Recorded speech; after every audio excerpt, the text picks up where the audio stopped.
Sonic the Hedgehog, the most famous hedgehog of all time. He's also well known as Mario's rival.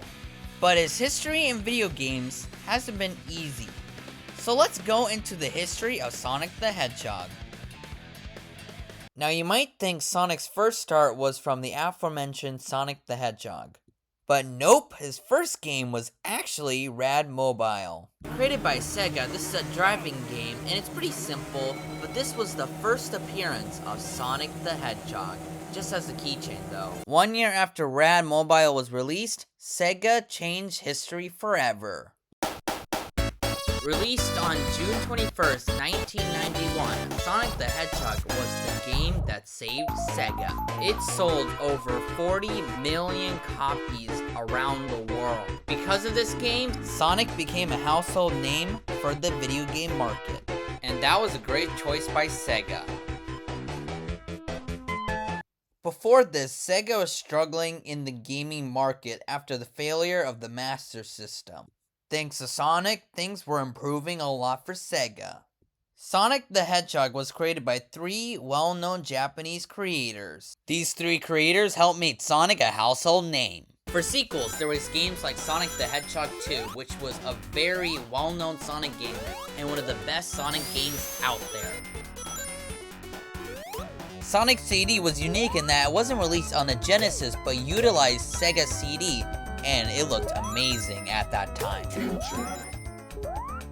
And of course, there's Sonic the Hedgehog 3 and Sonic & Knuckles, which can be an add-on and become Sonic the Hedgehog 3 and Knuckles. And this game introduced Knuckles, and this became a really great game for the Sega Genesis. But then, things were about to change, because then in 1994, the PlayStation came to the picture. This was also around the time when Sonic Team decided to make a game called Sonic X-treme. But, that was a mistake. This game ended up becoming canceled, and this was around the time that Sega was struggling in the video game market more. You see, initially it was just Sega and Nintendo competing for each other, but now there's a new competitor and Sega is falling behind a lot. Plus, like Mario, they had TV shows and all that stuff for Sonic, and that was incredible. Otherwise, there was no mainline Sonic game for the Sega Saturn at all. But then, Sega had a last chance of hope in the Dreamcast era with Sonic Adventure. Released on the Dreamcast, this was the first true Sonic 3D game and influenced a lot of Sonic fans back in the day, and everyone loved it a lot. There was even a sequel called Sonic Adventure 2, and also gained a lot of people and fans around that time. Sadly though, the Dreamcast was when Sega had a bit of a downfall in sales. Then in 2001, Sega became a third-party publisher. But despite what happened to Sega, Sega is still optimistable to this very day.